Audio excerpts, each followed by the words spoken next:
Bay.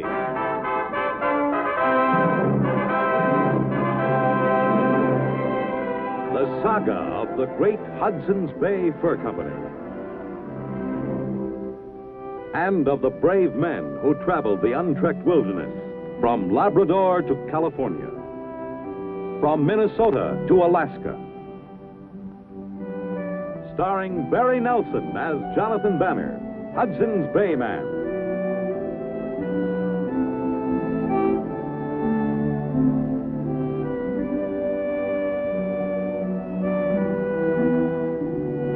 With George Tobias as Pierre Falcon.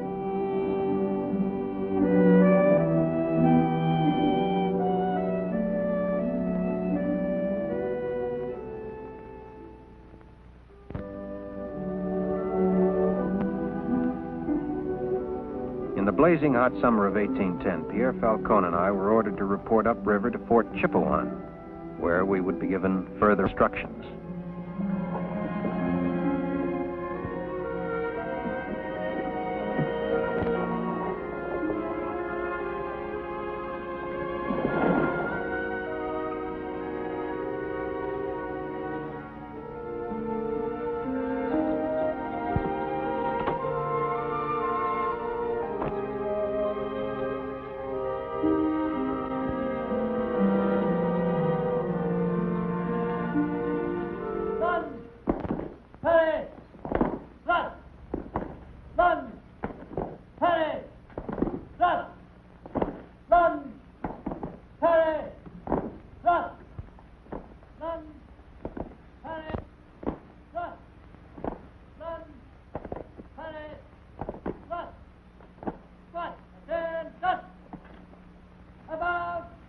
Attack?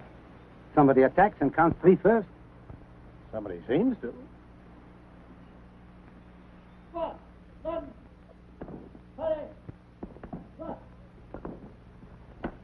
As you were. Nothing wrong, Winslow? This pack and all. In this seat, sir. You wouldn't like me to put you on report, would you? No, sir. Then I suggest you speak with more respect. And to behave like a man, not a weakling. I'm glad not to be a soldier. So am I. At least until it gets cooler. What? Resume benefactors. Carry on, Sergeant. What? Run! Hurry! Run! Run! Hurry! Run! Run! Hurry! Run! What? Run! Hurry! Run! This is the most difficult country up here. Just around that area. Banner! Here. Here they are, sir. Sir John Chester.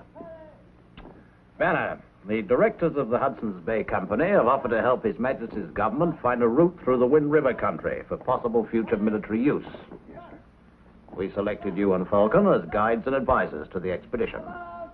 An honor, sir. Oh, we appreciate it.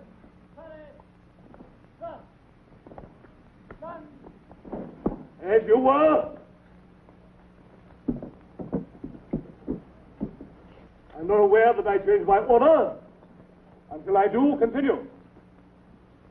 It was out of the way person. Carry on, Sergeant. Run! Run! Hurry! Run! Run!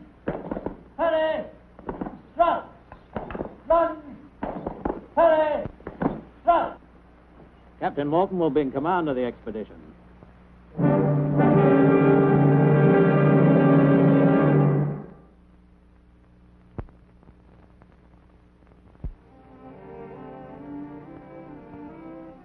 Beyond this part of the country, I'm not too sure. But the Indians, the Balakulas, they're friendly.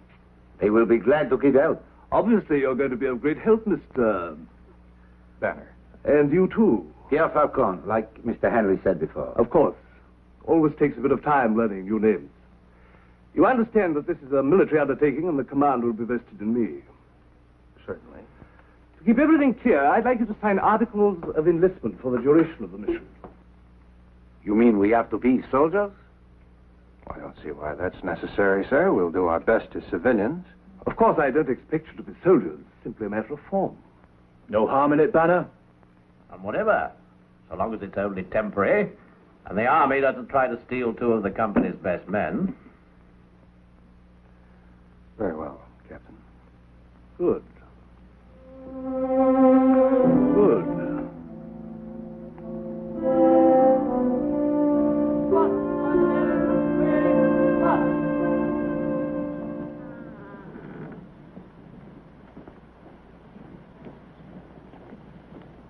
Squad, halt!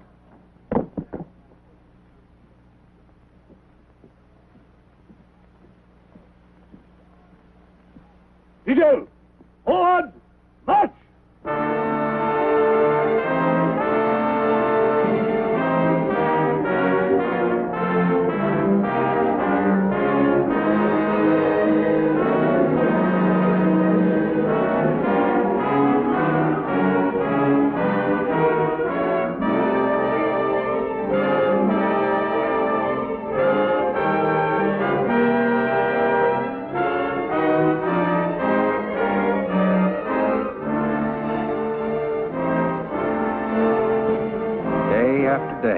Captain Malton marched his men, and us, from dawn until sunset.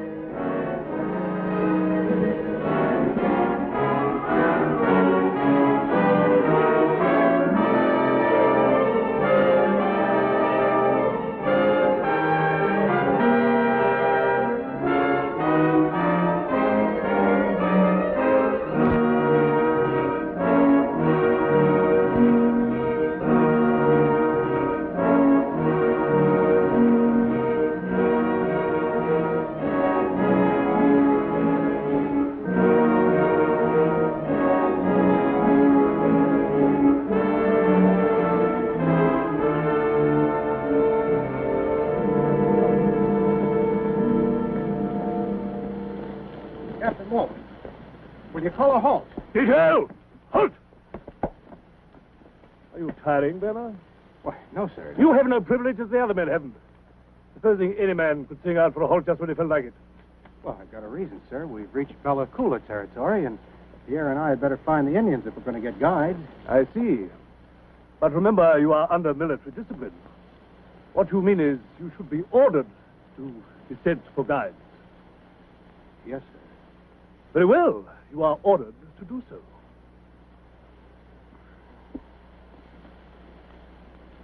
Detail!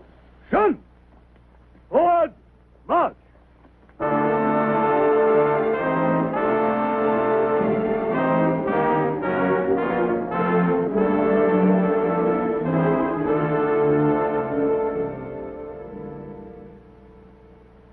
He's not human. He's a devil. Quiet, Winslow. Pull! I heard that. He's not feeling well, sir. Hasn't been too much for you, has it, Winslow? I've asked no more of you than I have of the other men, or myself. No, sir. 10 strokes of the lash. No, please. No, come on, gentlemen.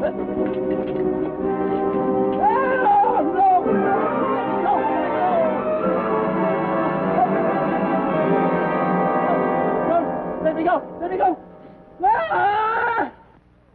1, 2, 3. Captain Malton. Red. Captain Malton. Shouldn't punish that man. I am in command here, Banner. If you punish this man in front of these Indians, they're liable to lose respect for all white men. And we're not going to go very far without these guides. Carry on, Sergeant. Resume punishment. 4, 5, 6, 7, 8.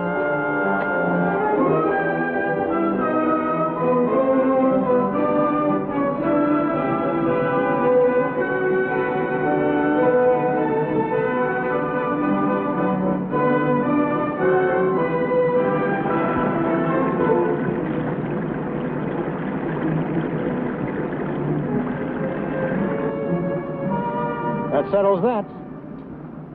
How long will it take us to get into the valley with portage over the mountains? About 2 weeks. A waste of valuable time, but... Yes. Well, you can rest your men, and I'll take the Indians and try to find the best way through the mountains. Mr. Banner. Yes? Did I give you an order? No. Are you trying to take command of my men? No, I only assumed. You assumed too much. It seems to be a habit of yours. When I give an order, I expect it to be obeyed. You two men, you're going down the rapids. Try to find the safest way. We'll all be coming after you. We no go.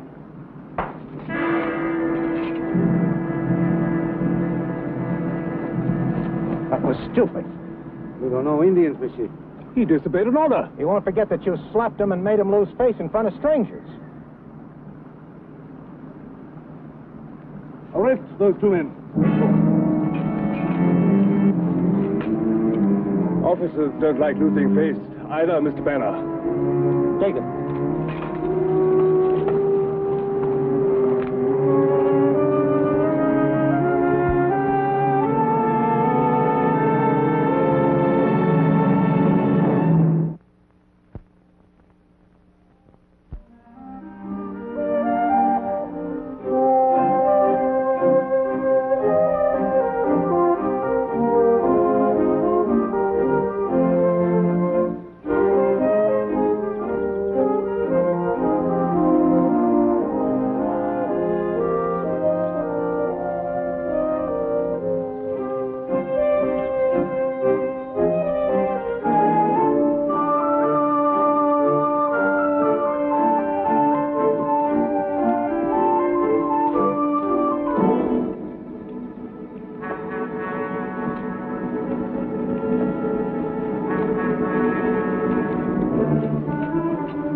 Sergeant!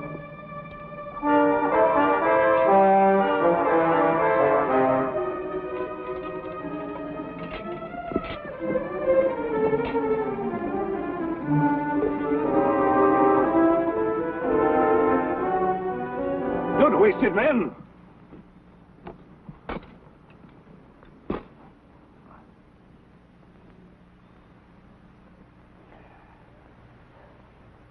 Can you make it, boy?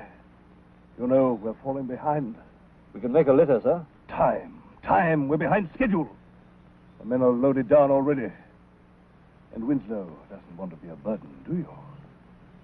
He wouldn't be a burden to us, sir. Might as well untie us, Captain. There's no place where we can hide around here. Your contribution, as always, is a little late, Mr. Banner.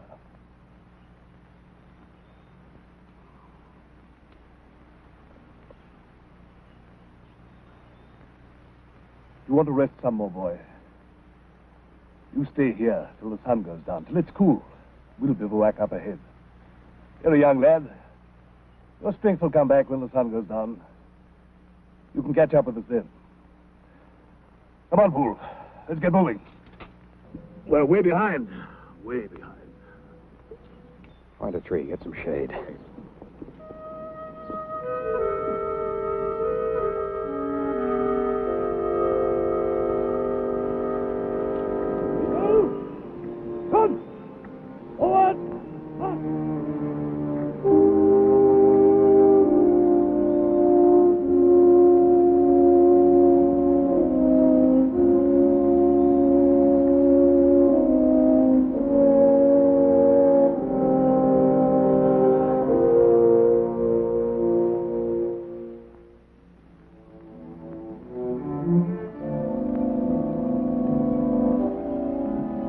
Go back.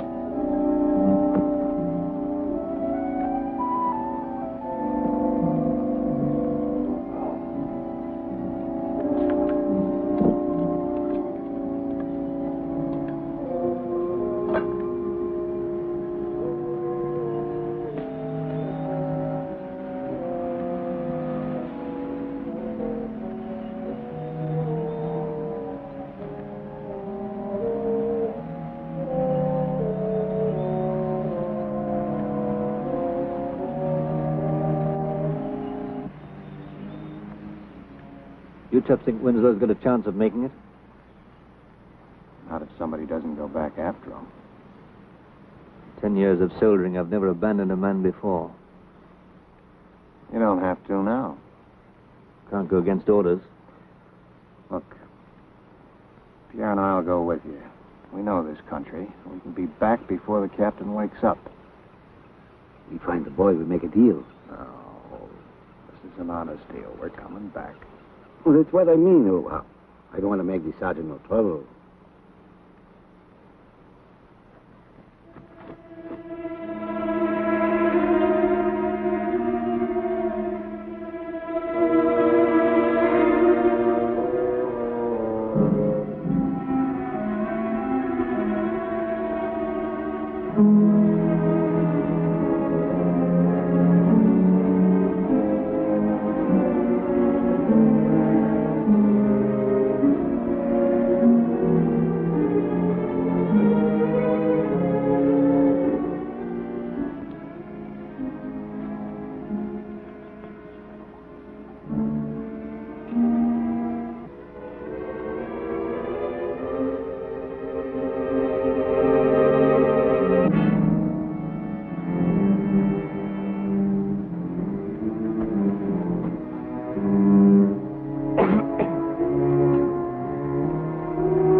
Saw a man scalped before.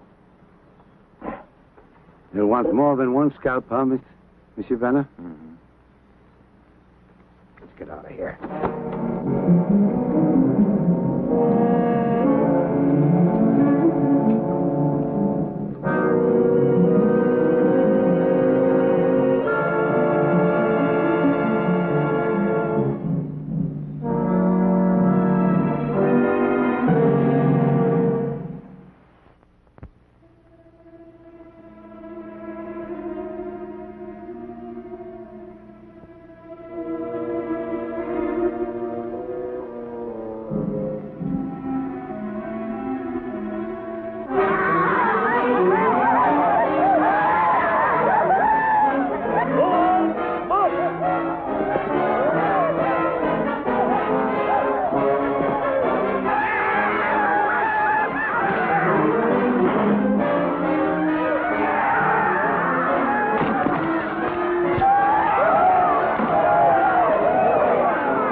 Pursue them! We'll wipe them out! Oh, man, you! On your feet! Preston! Get up! Sergeant, those men who freed them. You'll hang for this. You'll hang with them for insubordination. Captain, it's useless to go after those Indians. We've lost too many men. Nonsense! They're shamming. Captain, let me lead you back to the fort. Lead? I am the leader of this mission. Now I understand, Banner, what I should have known from the start. You want to replace me. Captain, I must take over command.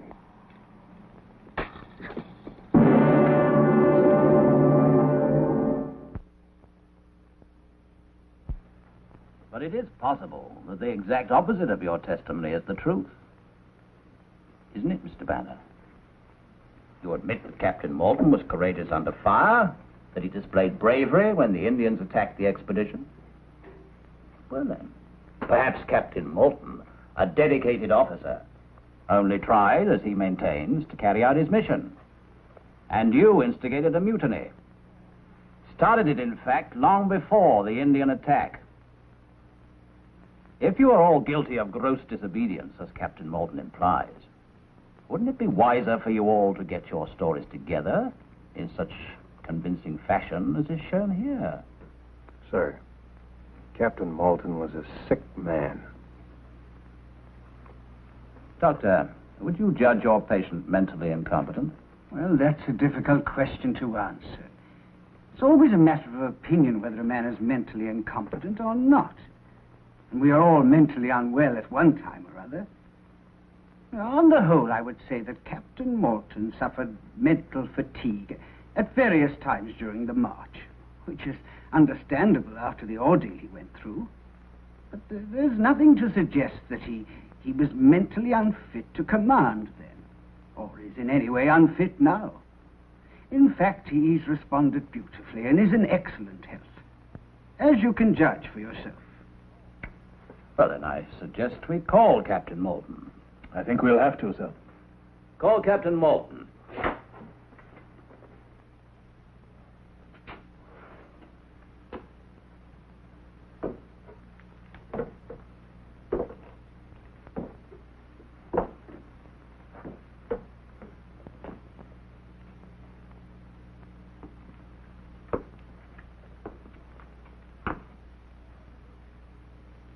Glad to see you looking so fit, Captain. Shan't keep you long, sir.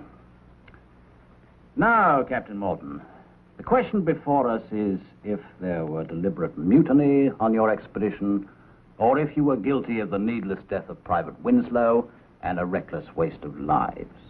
The charges against me are pure nonsense, as you can undoubtedly tell from the evidence before you. From the very beginning, Banner tried to discredit me. His manner was discourteous and rebellious. He tried to incite the men against me. Take, for example, what happened to young Winslow. He was so much under Banner's influence, he pretended fatigue, hoping that I would succumb to this pretense of sympathy. But I knew it was all false, and in an attempt to shake Winslow out of his make-believe, I had to leave him behind. I had to tell Winslow I wasn't fooling. I had to show him. And those Indians, they refused to obey my command. But did Banner come to my aid? Oh, no, he didn't. He sided with the Indians. All the evidence corroborates your statement, Captain, and I can only apologize for having to call you here to testify. That's all right, sir. Many a younger officer would have been overwhelmed. But Banner never fooled me, and he never fooled any of the men under my command. They'll all testify. They'll tell you. Gentlemen, may I ask the captain a question? Yes, of course. Captain, how many men were wounded during the march? There, you see, trying to discredit me again, saying my men were wounded. All my men are safe. Every man who serves under my command is safe. I'm a responsible officer. I look after my men. How many men died, Captain? Died? Ask them. There they are, out there on the parade ground. Call them.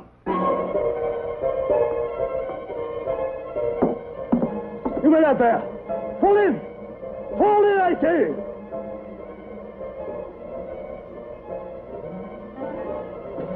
Captain. Doctor, what's the explanation? I'm sorry. It might have gone on for years, and we'd never have known. Attention! Parade! Rest!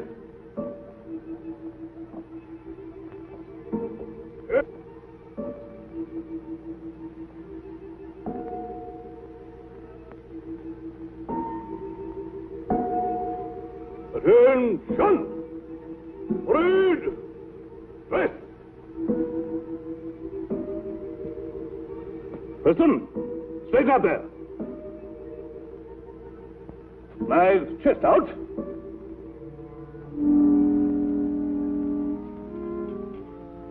Harris, the button of your jacket. Sergeant Poole, put this man on report. Winslow, are you ill, boy? Well, speak up. If you're ill, I'll put you in sick bay. Because I'm always kind to my soldiers if they obey my orders. You understand, don't you, son? But I wouldn't let anything happen to you. Well, answer me. That's a direct order, Winslow. No. Please, answer. I beg you, please. Please answer. Oh.